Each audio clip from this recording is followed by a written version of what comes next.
Realidad. Okay, game. Masakit na katotohanan na hindi lahat ng nakapaligid sa'yo kakampi mo. Yung iba, kalaban mo. Yung akala mo sino, ang galing magpakitang tao. Kaya ikaw, mag-ingat ka sa mga sekreto mo, lalo na sa mga plano mo. Akala mo nakasuporta sa'yo, pero di mo alam, sinisiraan ka na sa ibang tao. Di ba?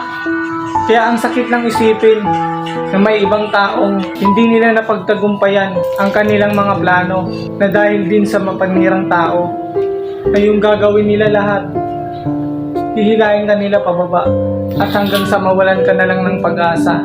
At ito ang nakakalungkot pa, na yung mismong hihila sa'yo ay kakilala mo o yung iba pa nga kamag-anak mo. Diba? Ba't may mga ganong tao? Sana suportahan na lang nila. Maging proud sila at sana maging masaya din sila kung ano ang nakuha at naabot ng iba. Diba? Para walang problema at para lahat masaya. Peace out, man.